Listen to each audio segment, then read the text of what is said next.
कहीं की ईंट कहीं का रोड़ा भानुमति ने कुणबा जोड़ा। जीजे लोहान चैनल पर आपका स्वागत है। ये कहावत आपने बहुत सुनी होगी। इस कहावत में भानुमति का जिक्र है। ये भानुमति कौन है और ये ईंट और रोड़े से किस तरह से कुणबा जुड़ने की कहानी है। आज की मैं अपने इस वीडियो में इसी कहावत को क्लियर करने वाली हूँ। इसके पीछे की जो स्टोरी है वो सुनाने वाली हूँ। भानुमति कंबोज के राजा चंद्रवर्मा की बेटी थी और उस समय पर महाभारत के पांडु पुत्र अर्जुन बहुत विख्यात थे, प्रसिद्ध थे। उनके चर्चे थे, जो वो युद्ध कौशल कला में जो इतने फेमस थे। इस तरह उनके चर्चे सुनकर भानुमति अर्जुन को बहुत पसंद करती थी। भानुमति अर्जुन से शादी करना चाहती थी, लेकिन जब चंद्रवर्मा ने भानुमति के लिए स्वयंवर रचा तो उसमें अर्जुन पार्टिसिपेट नहीं करते हैं। अर्जुन स्वयंवर में नहीं आते हैं। लेकिन चंद्रवर्मा कहते हैं कि देखो, इतने देश विदेश यानी आसपास के राजकुमार आए, एक से बढ़कर एक। भानुमति से कहते हैं कि बेटा, इनमें से आपको एक पसंद करना ही होगा। भानुमति वरमाला लेकर स्वयंवर में आ तो जाती है। एक से एक सुंदर राजकुमार था, एक से एक प्रसिद्ध राजकुमार था, एक से एक वीर राजकुमार था। लेकिन भानुमति के मन में सिर्फ अर्जुन थे। भानुमति हर किसी को देखती है और आगे बढ़ जाती है। किसी के गले में वरमाला नहीं डालती। उसी स्वयंवर में दुर्योधन भी पहुंचा था।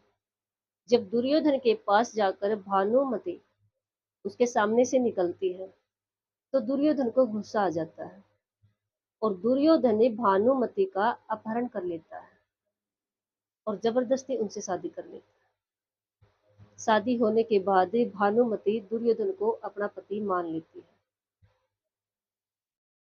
कुछ दिनों के बाद भानुमति को दो संतान प्राप्त होती हैं।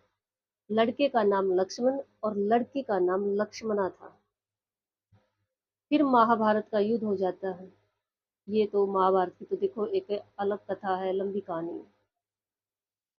इस युद्ध में लास्ट में दुर्योधन मारा जाता है। भीम उसकी हत्या कर देते हैं, मार देते हैं। तो भानुमति का जो लड़का था लक्ष्मण, उसको अभिमन्यु मार देते हैं, अर्जुन के पुत्र, युद्ध में ही। लेकिन जो लक्ष्मणा उनकी बेटी थी, भानुमति अपनी बेटी की शादी श्री कृष्ण के पुत्र सांब से कर देती है और श्री कृष्ण के आशीर्वाद से, कहने से, भानुमति अर्जुन से शादी कर लेती है।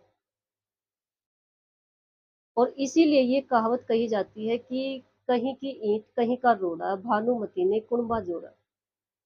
भानुमति पूरी तरह से बिखर चुकी थी। बेटा युद्ध में मारा जा चुका था और पति मारा जा चुका था।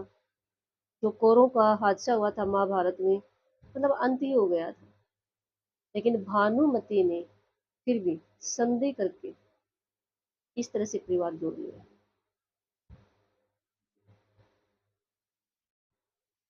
देखो, भानुमति एक अच्छी लड़की थी।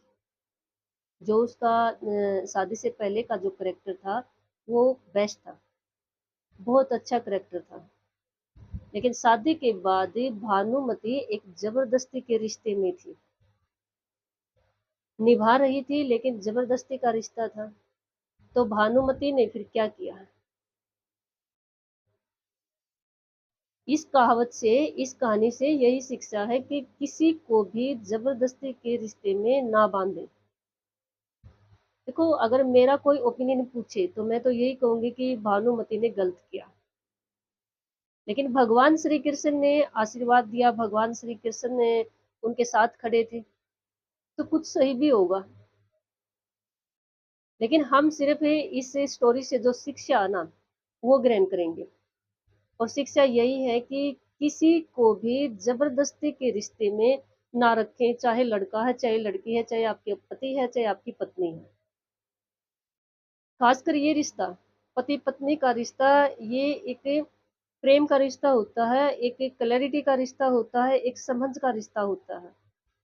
इसमें तो कम से कम ये बंधन वाली बात ना हो, और अगर ये ऐसा होता है तो भानुमति ने तो गजब ही कर दिया लास्ट में। चलो वैसे ये हमारे धार्मिक इतिहास है, इसके बारे में मैं ज्यादा नहीं कहना चाहूंगी, लेकिन जबरदस्ती का रिश्ता ना बनाए। किसी को भी अपने पार्टनर को, लाइफ पार्टनर को जबरदस्ती के रिश्ते में ना रखें। समझ क्लैरिटी अलग बात है, लेकिन जबरदस्ती बनाए रखना, फिर वो कहते हैं कि जैसे ही मौका मिला एक लाइफ पार्टनर को, तो फिर वो भानुमति वाला हाल हो जाएगा। इसलिए अपने इस रिश्ते को समझ और क्लैरिटी से निभाएं।